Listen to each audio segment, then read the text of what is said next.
Oh god. So yeah, this is the video I've been trying to record. I had a few things I had to get off my plate. So, I've heard that Scarlett Johansson wants to produce a Tower of Terror movie. And just so I can always make double check, Tower of Terror. There was actually a Tower of Terror movie. It was based off the Disney ride in California. And if I'm not mistaken, yeah, there was a Tower of Terror movie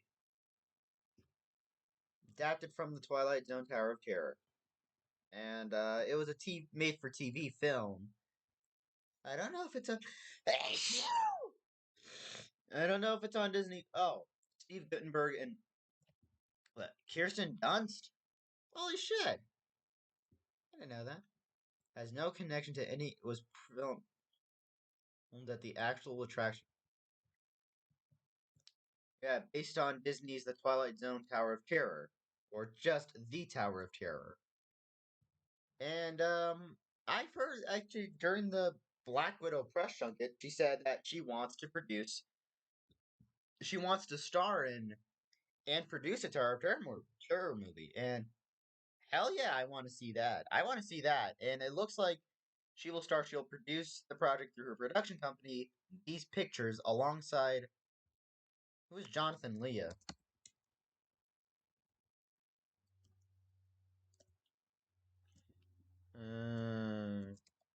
Jonathan Leah. Laya, whatever it is. Film producer. What has he produced? I'm interested in seeing. Looks like he's mostly produced music videos. Oh, Bride. Oh, I know this movie. I know what this movie is. This is a movie that Scarlett Johansson is also working on. I think starring and producing. Is it from Sebastian Lelio, if I'm not mistaken? Was he the man who directed? Yep, Sebastian Lelio.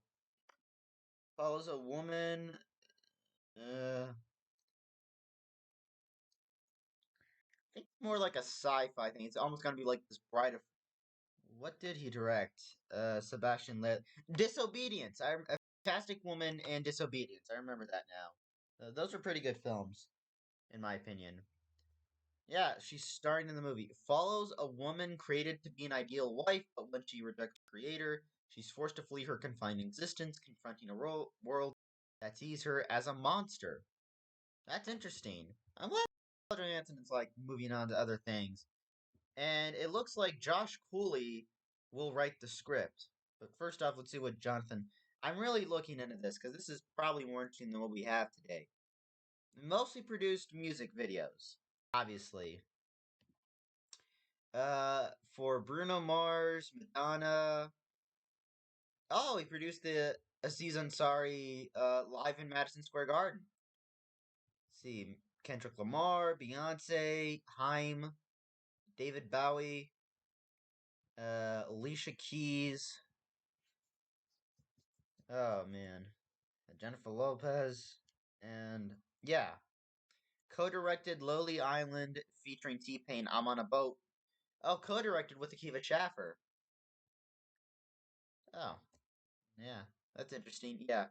Oh, Rub and Tug. I remember that. That was the movie that Scarlett Johansson was originally developing. She was actually going to play a transgender nightclub owner, if I'm not mistaken. Who that? I really forget who Dante Gill is. But yeah, and it looks like the screenwriter is Josh Cooley.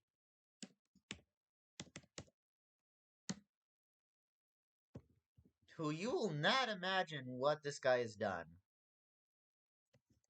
Let's see. All right. Story artist for The Incredibles, Cars. He started off as a Pixar guy. Holy shit. Wow, that's awesome. Uh oh, they made a We Bare Bears movie. Josh Cooley actually got his directorial debut for Toy Story 4, which was pretty good. And it seems that he's writing the script. to this movie. So that's interesting, right there. I am interested in Rub and Tug though, because I do know that Dante Gill. Who was Dante Gill?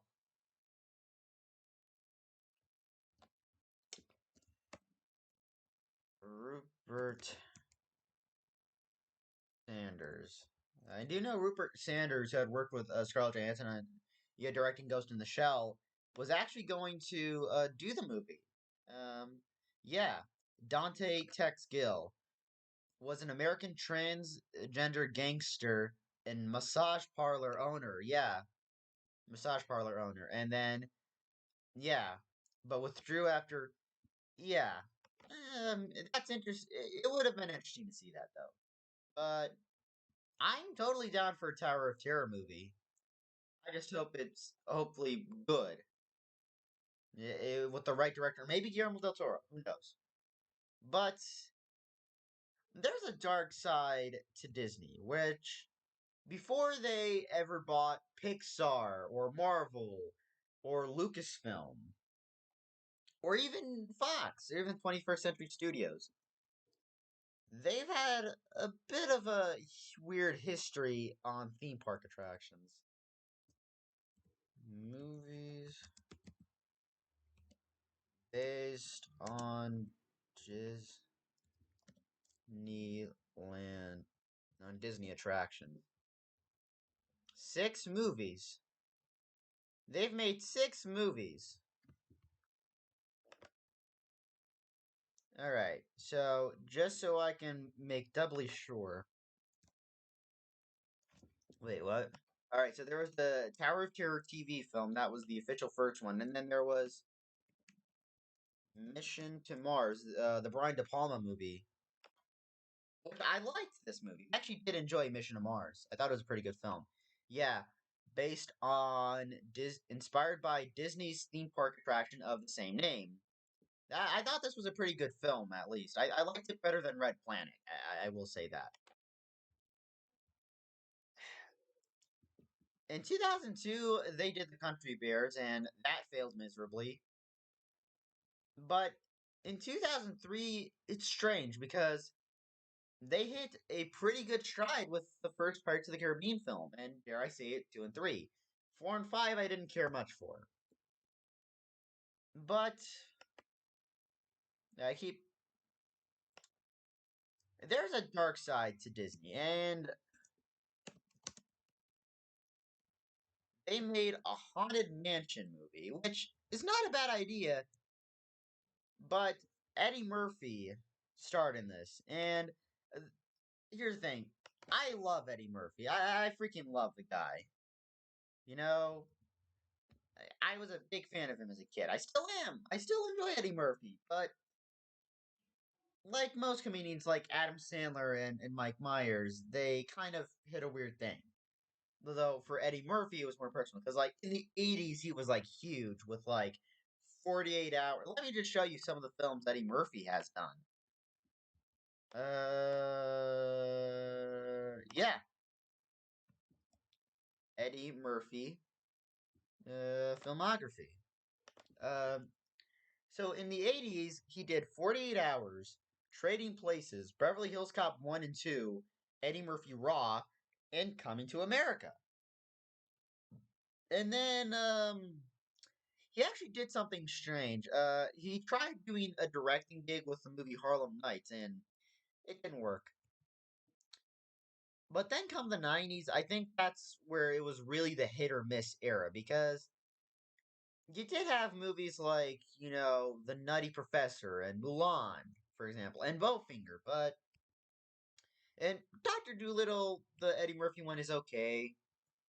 But then he also made another 48 Hours, Beverly Hills Cop 3, and Vampire in Brooklyn, and Holy Man. Holy Man as well. That was not a good film.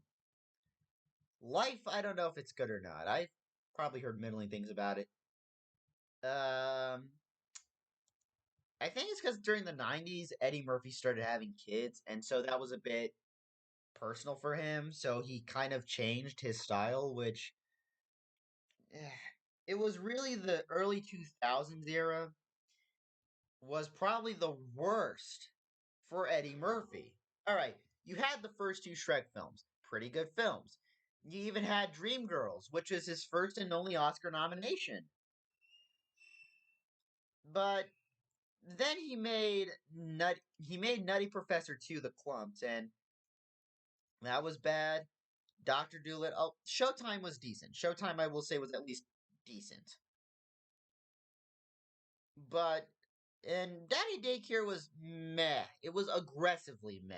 But it was really with the Adventures of Pluto Nash that people started noticing how Eddie Murphy just kind of yeah. Hold on, I have to pause here.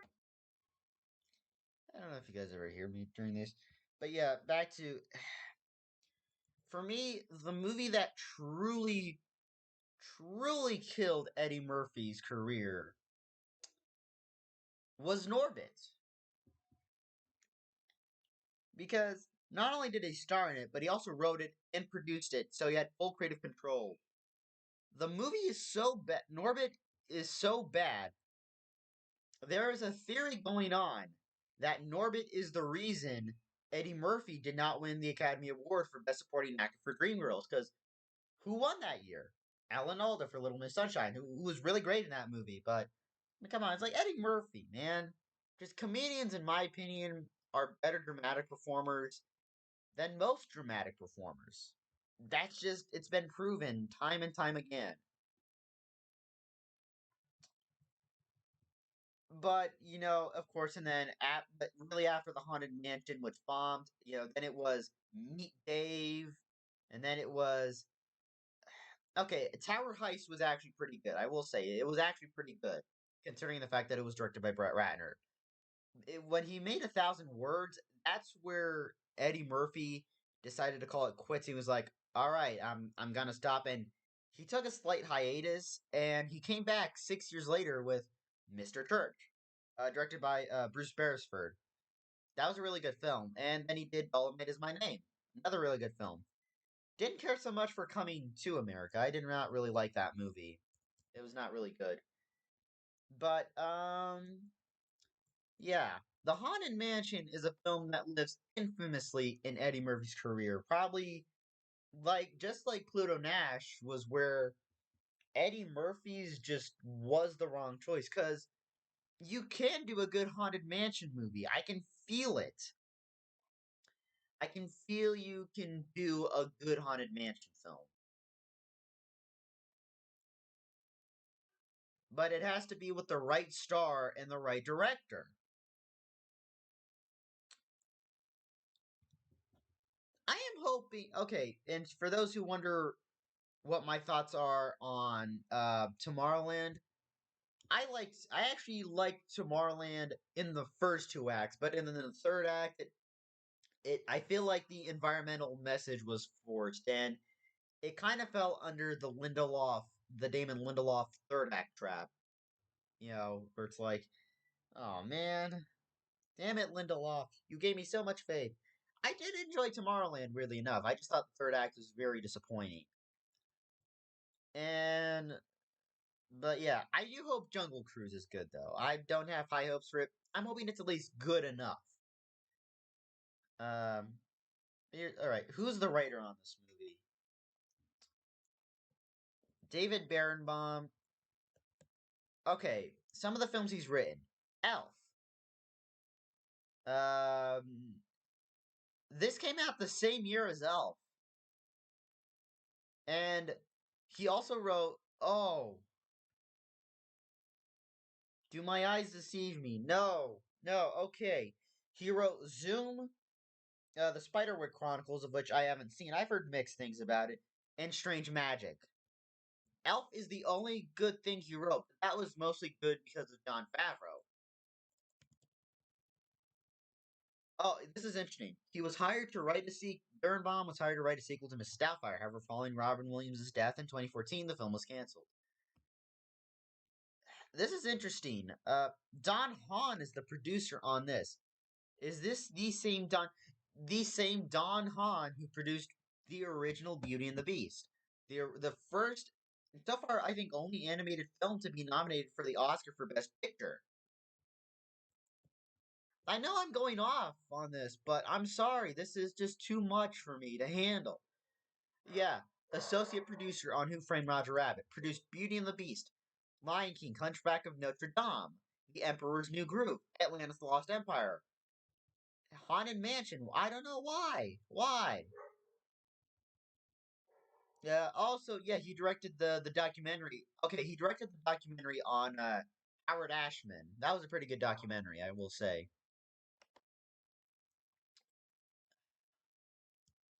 $90 million was spent on this movie,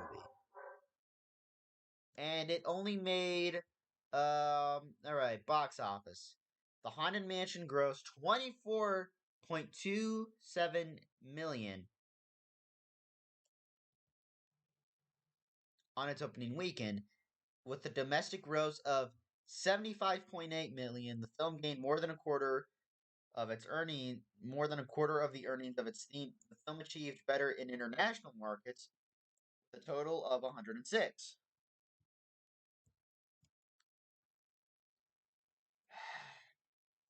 Okay, I'm looking. This is too much for me. What? Rick Baker did the makeup. Okay, there's at least one good thing in this movie is Rick Baker did the makeup effects for this, and I love Rick Baker is like a legend. Just to show you all the films he's done. I know I'm going off. I barely started the video. Look at some of the stuff he's done. Actually, look. Some of the makeup effects he's done. Where is it? I could find it.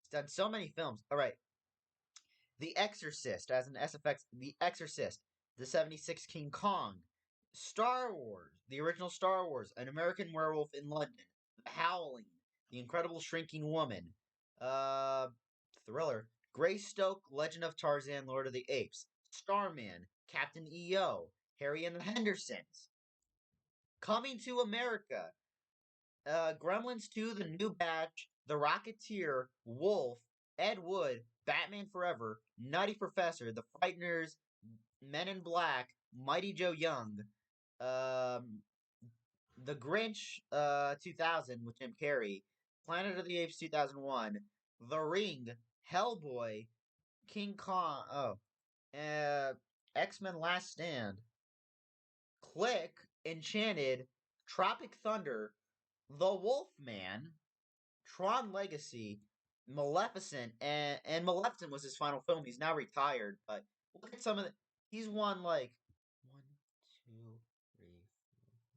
He's won 7 Academy Awards of 11 nominations. American Werewolf in London, Harry and the Hendersons, Ed Wood, The Nutty Professor, Men in Black, How the Grinch Stole Christmas, and The Wolfman. Man, you hired such one of the biggest legends of all time, Rick Baker, to do this movie, and yet it still sucked. Oh man.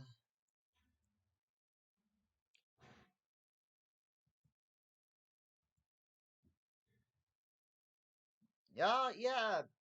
Oh, this is interesting.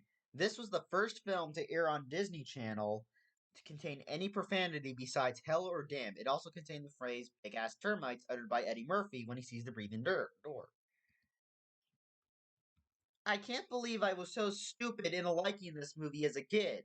As a kid, I thought this movie was harmless, but as an adult, I see how horrible this movie is. And that's interesting. The director of this movie, Rob Minkoff, the co-director of The Lion King, and he actually is one of the many who came from California Arts, if I'm not mistaken.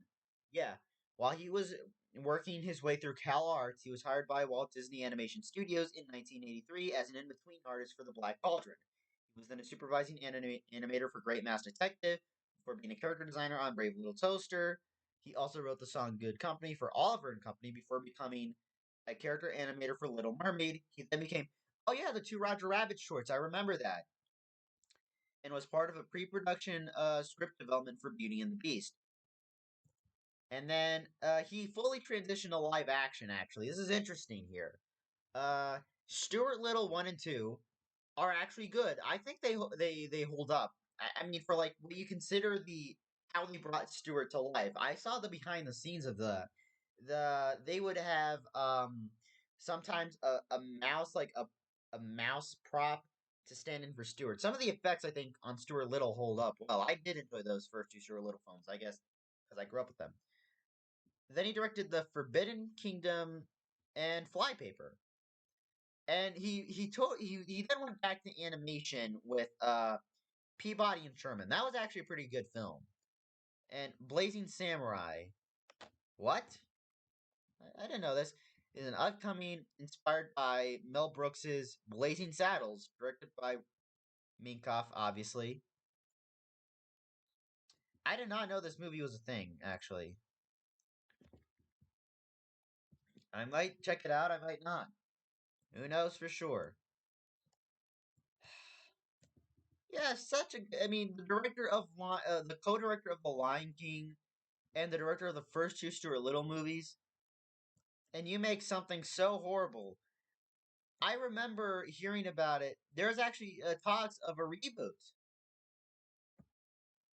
Ugh, God, why was I so stupid into liking this movie? I've gone on for 21 minutes, and I've barely started the goddamn video. That comes to show you how bad this movie is. Alright, I just gotta go into this because I have rambled and rambled and rambled for like 25 something minutes, depending on how your time zone is. Alright, let's just start this video without hopefully not pausing.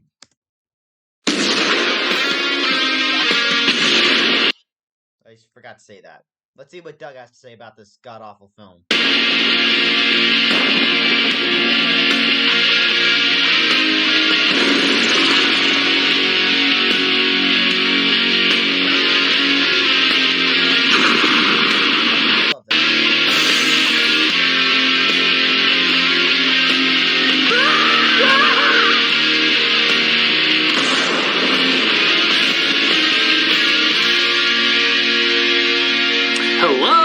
Nostalgia Critic guy, remember it so you don't have to.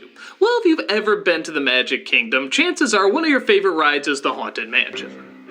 How could it not be? With its endless creativity, gothic atmosphere, and so many clever visuals that no one could see it in one viewing. The Haunted Mansion has become one of the theme park's most praised attractions. So, when Disney had a surprise monster hit with their Pirates of the Caribbean movie, they figured maybe bringing the same amount of cinematic effort to one of the most famous rides of all time might be called for here as well. Best way to begin? Well, let's have Eddie Murphy star in it. Ruin!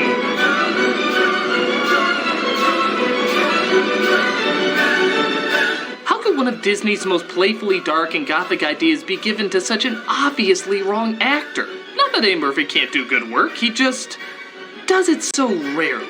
This is like putting Will Ferrell in Batman, or Sarah Silverman in Sophie's Choice, or Pierce Brosnan in a music. Oh yeah, we're still paying for that. But some actors obviously don't go with some movies. And the sad thing is they tried to tailor what could have been a really awesome idea with a dark sense of humor to a story as intriguing as the ones you find on the side of Happy Meal boxes. Hell, even Happy Meal boxes are looking creepier than anything in this film. So, does anything capture the original creativity of the ride? Well, let's take a look with Eddie Murphy's Haunted Mansion. Yeah, so boy, this isn't Haunted Mansion, this is Eddie Murphy's version of the Haunted Mansion. Who literally has nothing to do with anything, shows up just so the house can tell him to piss off. Well, you heard the movie, it's a go away. It wants to get rid of us as much as the writing does. We then transition via shit-eating grin to Eddie Murphy trying to sell a house to overactor number 1 and overactor number 2. It's just what we've been looking for. There aren't enough plugs. Doyle? Every house we look at, you find something to pick at. There aren't enough plugs. Doyle? Every house we look at, you find something to pick at. I just know what I like. Would you like a divorce? Because I'll bring it. Hey. If I had a nickel for how many divorces were caused by plugs. Actually, that sounds worse than I meant it to be. We love the house. He closes up another deal at the Ricky Tikki room where the happy couple wants to celebrate, but Murphy has to get to his anniversary dinner in time for... Oh, it's this bullshit setup! See, I didn't know if they were gonna do the clumsy dreamer who has to prove himself, the cowardly weirdo who has to prove himself, but now I see it's the workaholic douchebag who has to prove himself. Because as we all know with family films, there's only 3 stories to tell. And seeing how the last film combining a black father with ghosts used this method to such fucking greatness, it only— Oh God, I forgot. No. Oh God, no. God, why would you acknowledge that piece of... No, anything... Oh, oh man. Now I remembered. Now, going off topic, Fat Albert came out a year later. Oh, no. No. I can't. It's Bill Cosby. No. No. it makes sense to use it again here. What a world of maybe a child-sized handful of possibilities. Did you just sell their house? I sure did. Because we're looking to buy. And seeing how Murphy clearly for some reason doesn't believe in business cards, he misses the dinner with his very angry wife. Okay, we'll tell you what we're going to do. We're going to take off this weekend. Okay, I gotta really find out who this actress is. I'm sorry for pausing constantly. I'm sorry. Hey, I went on for longer than I expected, but this movie's just too bad. Marsha Thomason.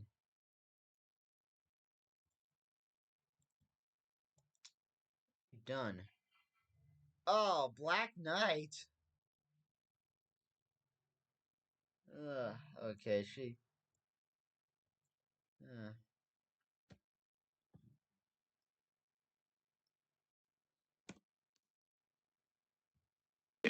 What? Like we did last year with the kids, just us and the kids for the whole weekend. How's that sound? How about Orlando? I've voiced so many annoying characters for their attraction, surely we can get in for free.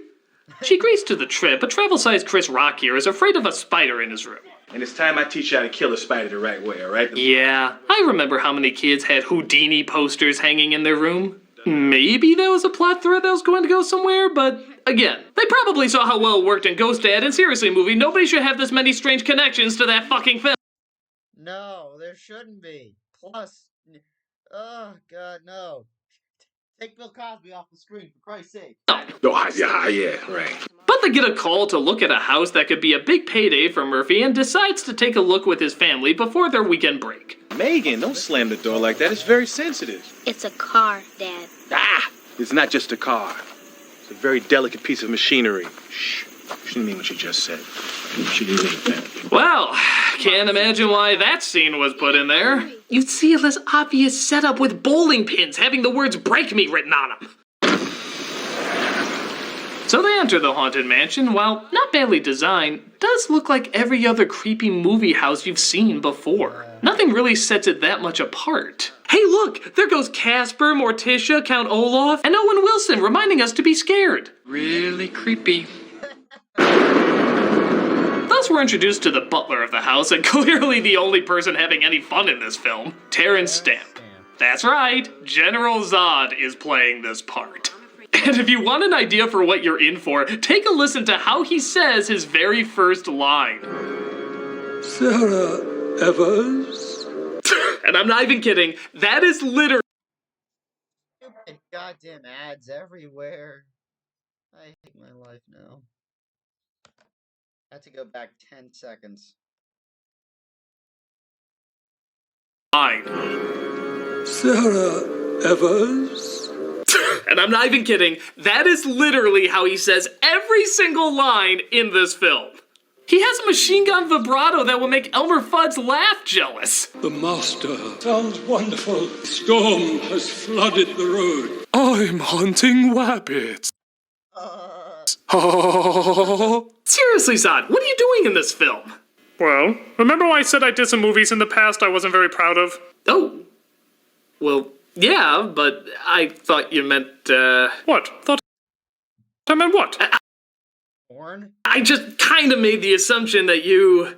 You thought I was doing porn, didn't you? Well, it's just the way you're dressed, you know? It just No, I see. Just because a man wears all leather and exposes his man cleavage means he must be some sort of gentleman of the night. It's just most people outside of that industry don't usually dress that way. Well, according to the Matrix, all Houstonians dress this way. It doesn't mean I have sex for money. Okay, I'm sorry I made that assumption. Okay, Zod, ready when you are. Drop the pants and let's get filming.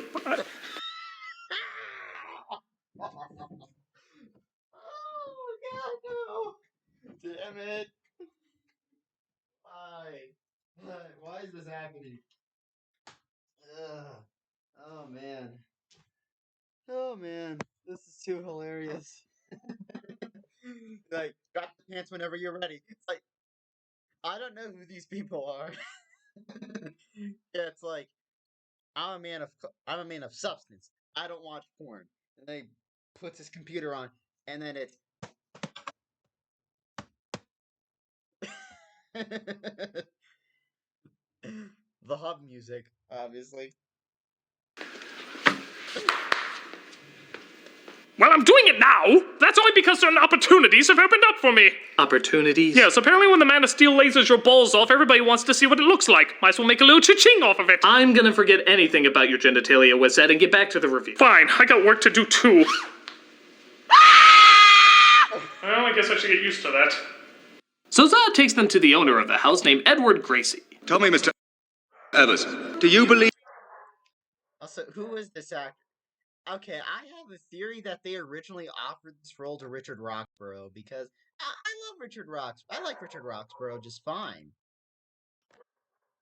Alright. The Ghost of Grace. Master Edward Gracie. Nathaniel Parker. Let me look at this. Ugh. Hamlet. Oh, The Bodyguard. Beverly Hills Ninja. Oh, Stardust. Okay, that was a good one. Voyage of the Dawn Treader. Ugh. Oh, and now he's in The Last Duel. It must be a theater actor or something. Yeah, theater work, obviously. Richard III, Macbeth, Romeo and Juliet. Huh. Midsummer Night's Dream. Okay, Shakespearean actor. Alright. Yeah, I'm pretty sure they offered this. Yeah, I think Richard Roxburgh made the safe choice in doing Van Helsing instead. Although I am one of the few people who actually likes that movie. Believe in ghosts? Well, I have brought my career back from the dead several times. Does that count? The storm has swollen the river. Okay, Zod. I know the voice you're going for, but has anyone ever actually heard another person talk like that? You're making Michael Crawford sound like the Micro Machine guy. I'm afraid there will be no leaving the mansion tonight. It's as dark as the music of the night, Christine. So they can't leave the mansion and decide to spend the night there. Will there be anything else that you require, sir? Oh, you gonna get us some chocolates? Pardon? You know the little chocolates they put on the hotel pillows? Sometimes they have chocolates on the pillow. Save it for Shrek 12. Of course, no one actually sleeps, and they start snooping around the house because, well, it's a big creepy place and they all have Penny Gadget syndrome. Interesting. Murphy discovers the bat poles while the daughter also makes a shocking discovery. What do you think it J.J. Abrams, because of the lens flare. If shocking discovery, Abrams lens flare. J.J. Abrams is the second unit director on this, confirmed. Now.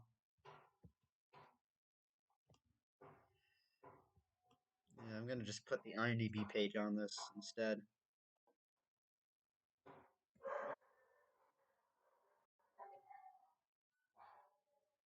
is? Or at least it would be shocking if she was even the tiniest bit surprised by it. I think it wants us to The direct. follow it. It does. It wants us to follow it. Damn it. Dude, we're the iPhone generation. The only time we're ever actually shocked is when Facebook changes their layout. They did it again? My life is over. The wife as well bumps into Gracie, who seems to be quite taken with her. So much so that he's where he only has one setting in this film. Whimsical. Grand parties, dancing, laughter. I really must show you. There's nothing to be afraid of. Yes, of course. And above all, hope. Even when he's saying really sad stuff, he seems bizarrely inspired by it. These walls are filled with so many memories. Some of them painful. You can tell by the smile on my face. I'm so upset. He's clearly just having fun. He knows what movie this is. He knows this is a shitty film, so he's like, Elizabeth. Hers is the story that haunts these walls. You see, a long time ago she... Oh, I guess we're not doing that then. Oh, I thought they were going to go back. It's been a while since I know that they do it in the beginning. Odd transition.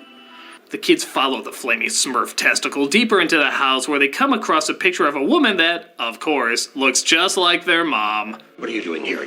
You're not supposed to be up here. This is unspeakable. Unspeakable. Inconceivable even! Come on, high five. You knew that was coming. Come on, give me a high five. Actually, put your hand on the computer screen and give me a high five. Come on, high five. There. High five, Doug. Here, another high five. High five, high five, high five, high. Da, da, da, da, da, da.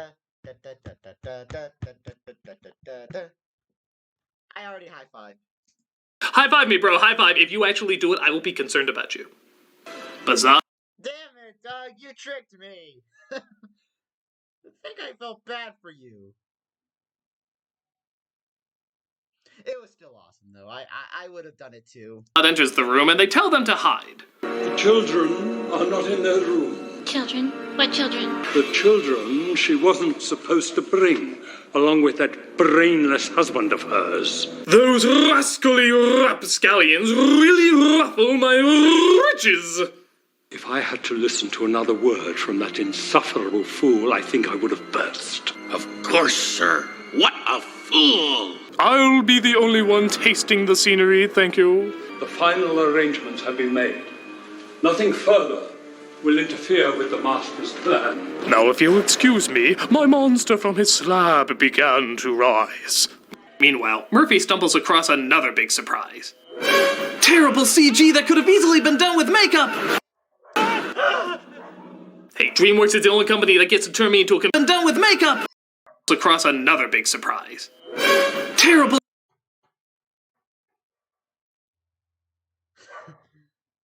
Yeah, that looks creepy. CG that could have easily been done with makeup! Hey, DreamWorks is the only company that gets to turn me into a computer-generated jackass. He then comes across Madame Leota, who, if you remember from the ride, was played by the same actress who played Maleficent and Cinderella's stepmother. So obviously, they had to get somebody just as dignified to play the— oh, you fucking kidding me? There is great evil in this house. Yeah, I remember hearing about something where I tried to find the clip on YouTube. I think it was Jennifer Tilly on Jimmy Kimmel. And Jennifer Tilly's very beautiful. Let me see if I can type it. I'm typing it. I don't care.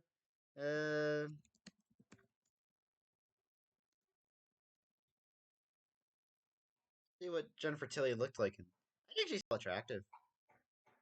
Obviously. Yeah. Jennifer Tilly. The only woman with a voice that a voice that can turn everyone on. It's like, yeah. I remember, see, Jennifer Tilly.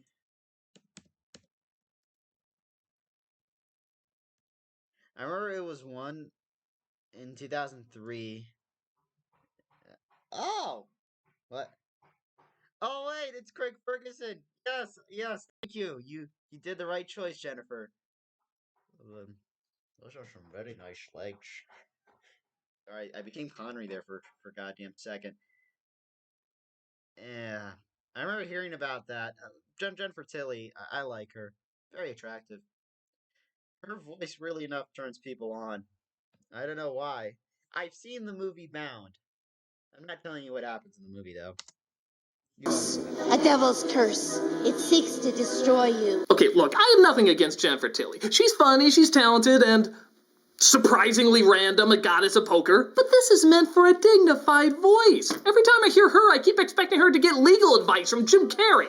And lead us through this stormy night. She then lifts him up into the air with a bunch of instruments because really no reason except it was on the ride.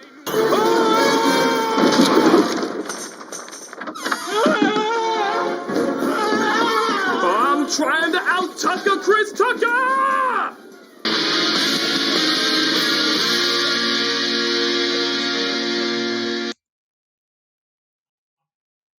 I think Chris Tucker's funnier than Kevin Hart. Fight me, Critic. Fight me, Doug.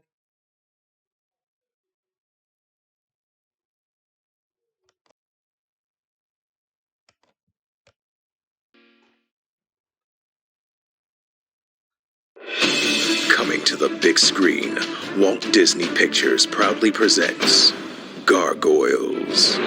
From the studio that put Eddie Murphy in the Haunted Mansion, Keira Knightley as a pirate, and Hey, I like Keira Knightley as a pirate.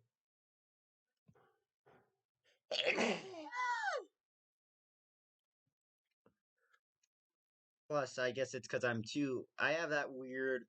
I noticed people have a weird, kinky sexual attraction to Keira Knightley. I remember, I think it was the trailer for Nutcracker in the Four Realms, and the comment was like, Keira Knightley with a squeaky voice. Yeah, fun for kids indeed. It's like, Keira Knightley with a squeaky voice. Like, yeah, that is too kinky. I don't know what it is. It's just everyone. I mean, let's all be fair. Keira Knightley is really attractive. I love that scene of hers from Domino. Although there's actually one scene in Domino, where I think she's supposed to be giving a lap dance to those hitmen. I think it's in the first scene, and it turns out Tony Scott had actually hired actual hitmen, and she was afraid to do it, so she couldn't, and so they had to hire a double. Also, she refused to get nude for a certain scene, and so they just decided to hire Keira Knightley in Domino was like, I like Keira Knightley in this movie. I like this movie. I usually have a thing for. I like Tony Scott movies overall.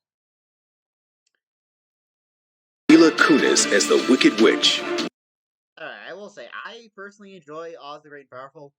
Did not care so much for Mila Kunis as a witch. I thought, I don't know, it's better than most of the movies Mila Kunis makes. We present another phenomenal miscasting with Kanye West as Goliath. Yeah. What? No, anything but that, for the love of God. Keep Kanye away from gargoyles. Keep him away. Yeah, I'm stoned by day and batshit crazy monster by night. Also, I'm apparently in a movie. Because you love our film versions of Cinderella and Beauty and the Beast. Even though we already have film versions of Cinderella and Beauty and the Beast. Cinderella was pretty good. I know Doug has this thing towards. That's why I don't really watch his videos, because, he's pretty biased. It's like, I really just choose to judge it based on its own merits as a movie and how it compares to the original. It's hit or miss for me. Why they do that shit? We bring you another misunderstanding of source material by casting Ellen DeGeneres as Elisa Maza. No, keep that bitch away from this. Oh God, I'm still trying to recover from the Ellen DeGeneres situation. God damn it! I remember when Ellen DeGeneres was actually fun, was actually pretty decent. I remember the Ellen show. I think it was the puppy episode that it was called, where she officially came out. Yeah. If it aside from the Ellen show, or I miss the old Ellen DeGeneres. I'll be honest. Ellen DeGeneres, she used to be funny, but she let the success of the talk show go over her head. I remember there were some certain people who actually bashed Ellen. She was like, "Yeah, could you please stop talking? I'm trying to talk." And Ellen was so offended. She's like, she has the bitch, "Are you for real with me?" face. It's like, bitch, are you for real? God damn it. Mm. I'm sorry, Ellen. I used to like you. I liked you in Finding Nemo, even Finding Dory. It's just sometimes I feel like, yeah. Bitch, who the fuck are you? Zing, I'm your love interest. Say what, you clam chowder cracker? Don't worry, I've seen worse. I dated Anne Heche. That's an old joke, kids. If you don't get it, ask your parents. Of course, if you're watching this, you are your parents. Okay. Not so fast. With Kevin Costner. Oh shit, my mom called me. Sorry, I have my phone on off. Plus, I have the internet off.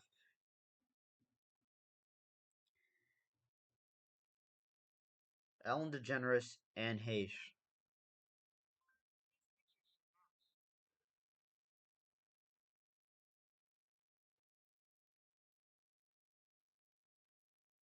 Yeah, I had the internet off on my phone. And Heche. Oh, she did.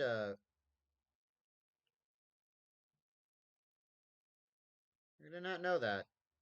God damn it. So many goddamn. Oh, my internet is going nuts. It's like, yeah. Mm.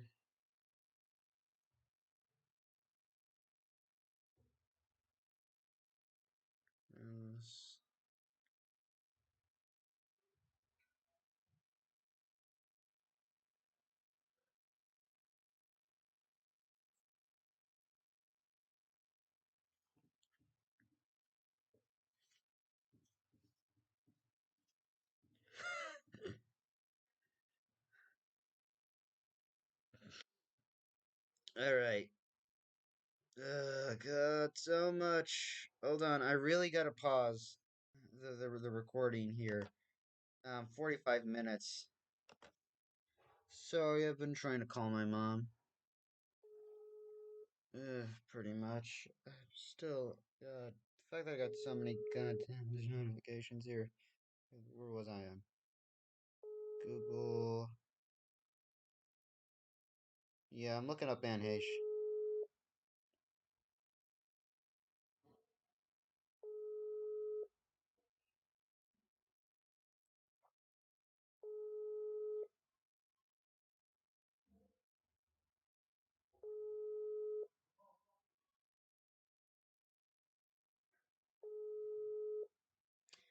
I'm sorry, it's because my mom called me, and it's. Yeah. Yeah, I missed a lot of calls, and I've been trying to call my mom back. It's been hard. It's because I keep my phone off. Anyway, Kevin Costner. What now, Doug? What more can you take away from me? As the villainous Xanatos. I am Xenatos. Xanatos! I don't care. I have sent up my robotic army. If you wish to save the people, you will have to fly up there and stop them. Bitch that fuck! I don't do any flying unless I have a crown of thorns or a halo. What are you supposed to do? Let all those people die? Maybe. Shut it, postman! I could buy you like my wife. I am Xanax Toad. Xanatos! I don't care. I didn't watch the show. His wings Here need to it's have like feathers on them. Professor You're X. welcome, Beyonce should be in It's this role. not Xanatos. I need to be It should really have a Z. Gargoyles. Coming soon to a theater near. Hey, let go of me. What? I'm gonna let you finish, but I want you to know that Bonkers is one of the greatest shows of all time, and we deserve a movie about a cartoon character and a cop. We have 2. We need 3. Hey, you want to hear about the show I'm producing that's gonna bomb? Bitch, don't make me chop you up and smoke you. I am Santa Hose.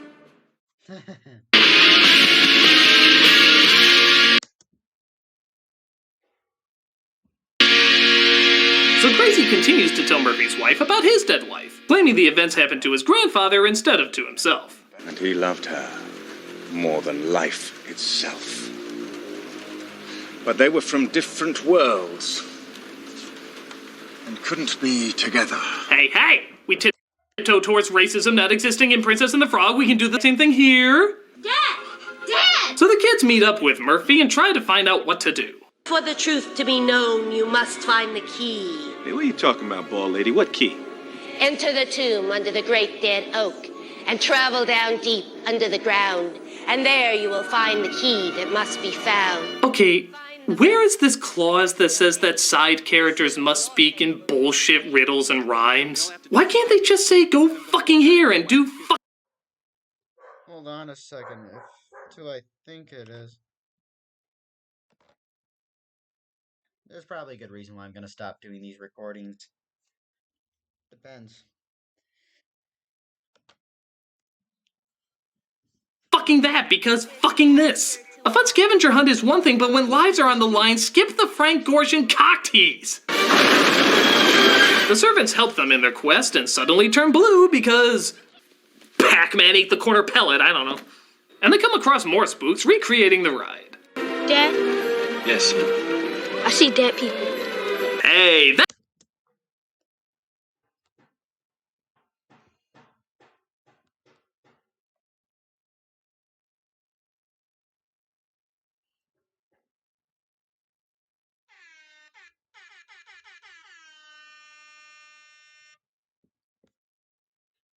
Because The Sixth Sense was made by Disney. That's the only reason that reference is in there. Made by Disney through Hollywood Pictures, actually. That doesn't date this at all. Why don't you just throw in a getting jiggy reference while you're at it? He wants to try to get jiggy with my wife? Doug, don't give them ideas. Oh, that hurt. That hurt so bad. Pretty much. Why the hell not? Did I also forget to mention that you are the weakest link? Houston, we have a problem, and somebody just did a great cave drawing of a buffalo?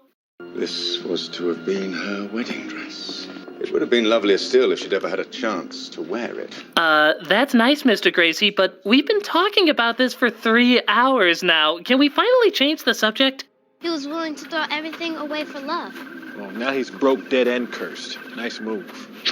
Crap. I stepped in a 40s cartoon sound effect. When the cryptos creak and the tombstones quake. And, as is typical of bad adaptations, they take one of the coolest parts of the original source and make it easily the most annoying part of the entire movie. It's by the light of the silvery I gotta help my wife now. She'll be coming round the mountain when she comes, she'll be coming. Are you laughing yet? No? Fucking more! Where's the key? Where's the beautiful key? Find the key, find the key. Oh, you left your key. Oh, your 2-year-old is laughing, but you're not. But you're not. Unless you're smoking a gigantic brick of... Okay, this is funnier than the actual movie. Malcolm is Eddie Murphy. Break up! Okay. Rob. You got Rob. You also got Barty. Is that Jim with the beard? We're annoying and obnoxious, and you probably should have shot us. Please don't hold back then and give us what you got. What you got? Thank you, God. It's a warning. That's the clump laugh. That's the Sherman clump laugh. He did it. Good Sherman clump laugh, Malcolm. It's a warning. How do you know that? I studied Latin for 3 years, Dad. You thought it was dumb, remember? Gee, a daughter who speaks Latin and a son with a Houdini poster? Stop! The realistic kid measurements are off the chart! The son stays behind as the daughter goes with him down below. The shield, it's the second marker. But it's guarded by the walking doll, causing them to drop the key. Did you get the key? I'm looking. Have everything completely under control. And I'm not just saying that because every person who has ever said that in the history of mankind has always met with the exact opposite reaction. Oh my god! Creepy creatures are actually in front of me and not CG! This is so rare in this movie! Come on, can't you CG in Kazoo or the Twilight Baby or something?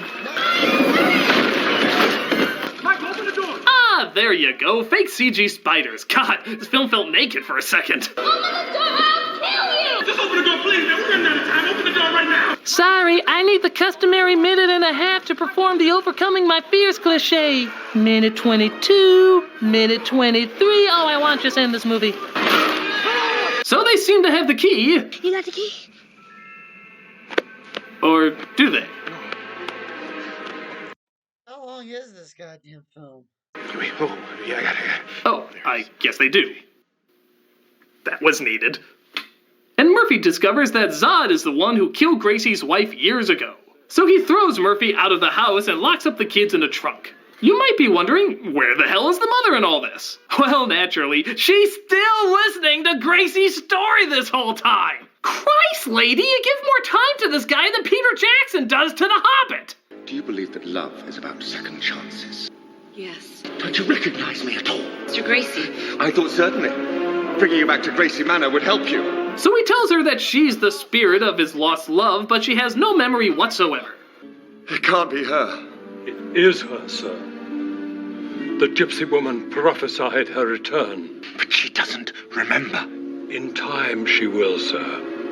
I assure you, she will. She'll remember after I beat it into her.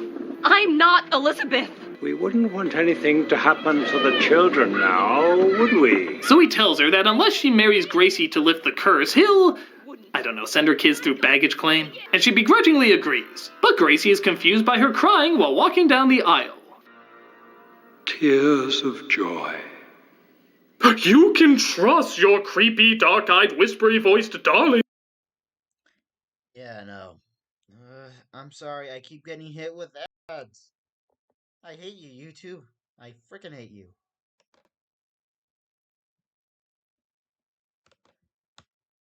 Tears of joy.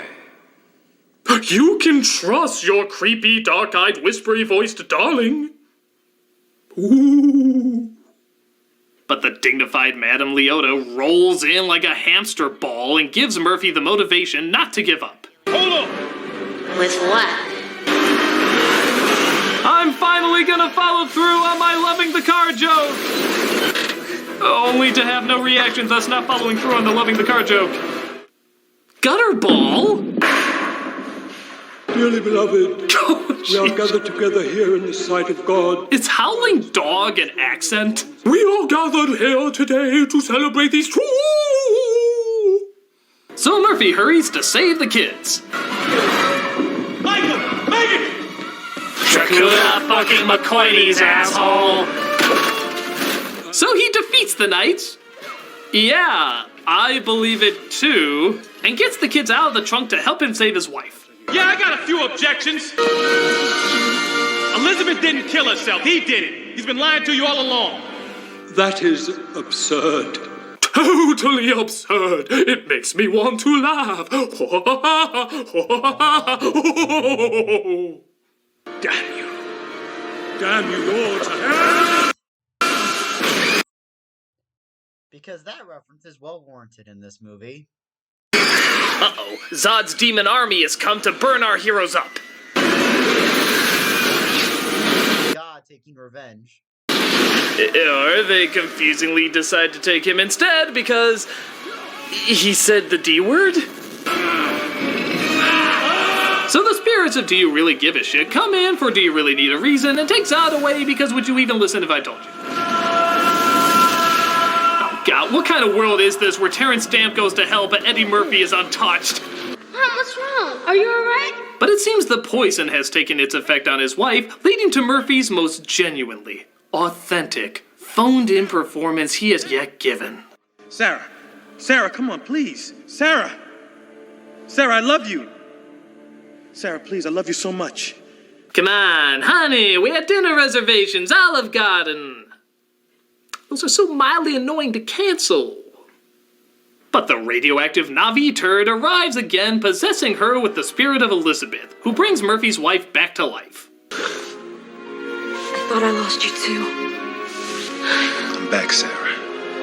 I'm back. At least until Pluto Nash. Then it's a long uphill climb from there.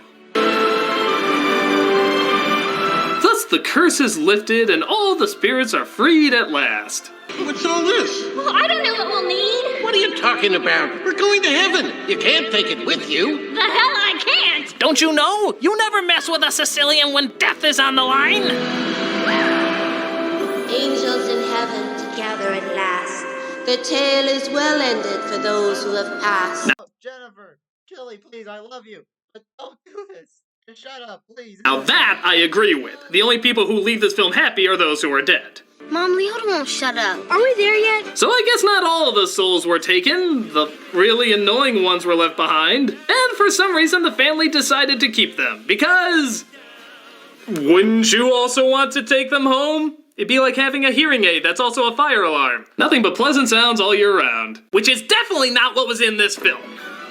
What should have been a film on par with the creativity and fun of Pirates of the Caribbean instead turns out to be a series of performances, effects, and story threads all set on autopilot.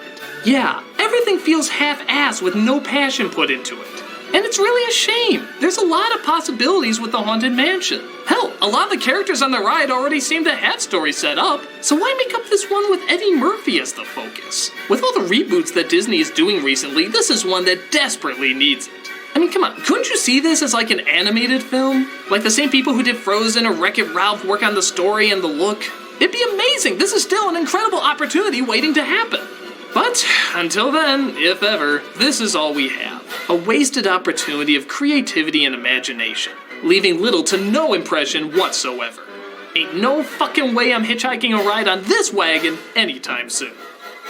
But on the plus side, I think I perfected my whispery voice butler, Sarah Evan.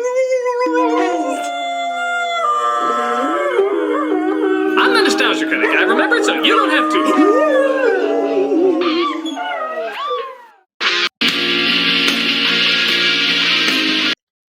I'm sorry, I gotta just really pause the video for the recording. I'm now an hour into this. Yeah, horrible film. I actually want to look up the crew members involved with this film.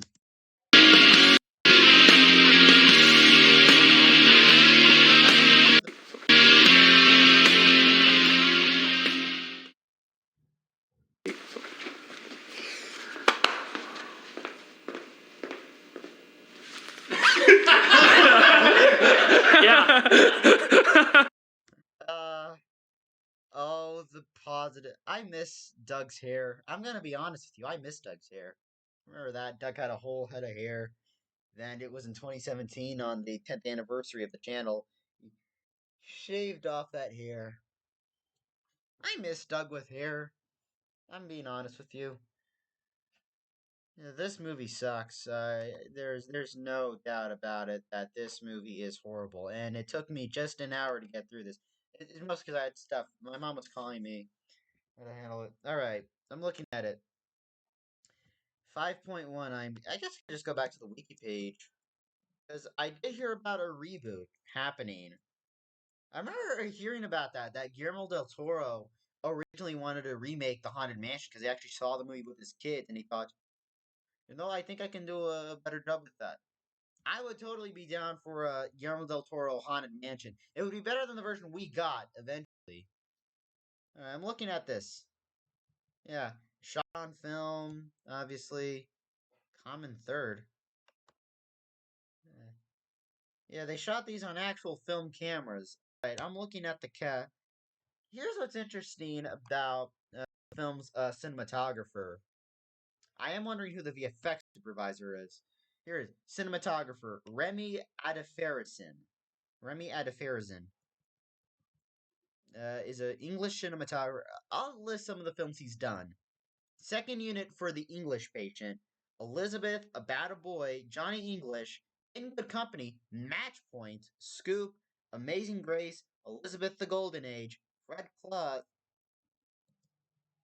Unconditional? Yeah, I already read that. Fred Claus, Pride and Prejudice and Zombies, Me Before You, Juliet Naked, Fighting with My Family, The Last Vermeer. Yeah, it's such a talented DP to shoot this. Yeah.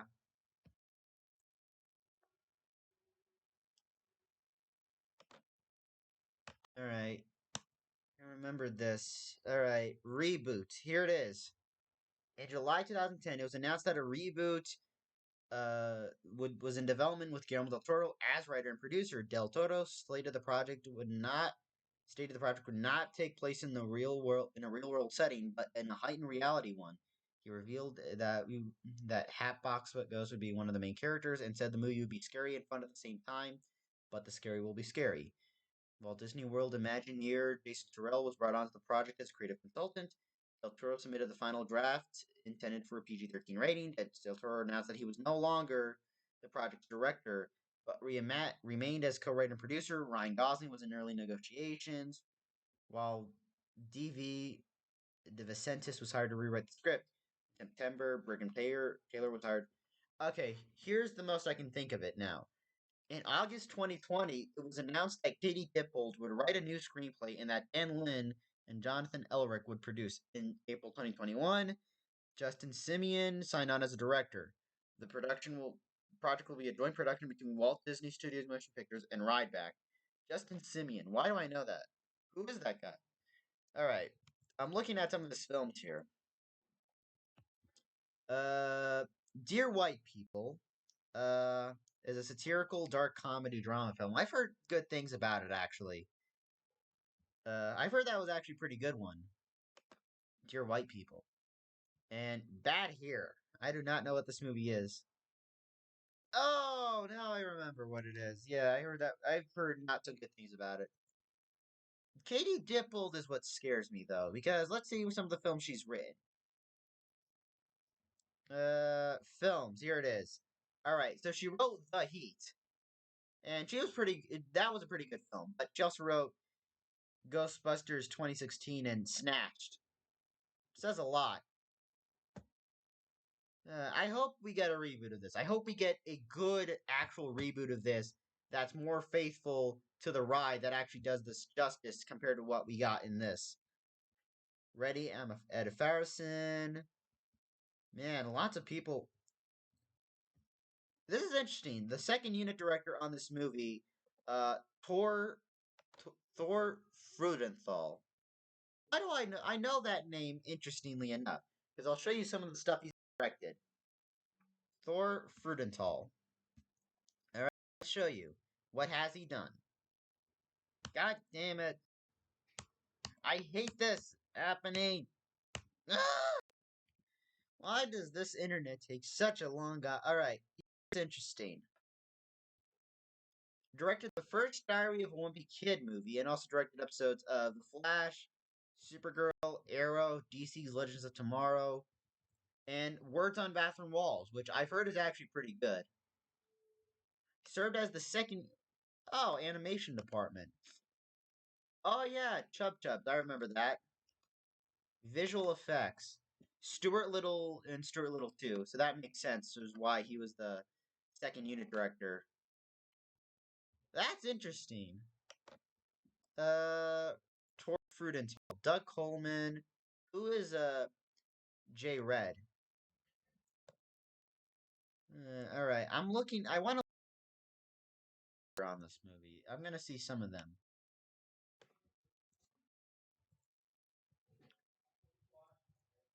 Hmm.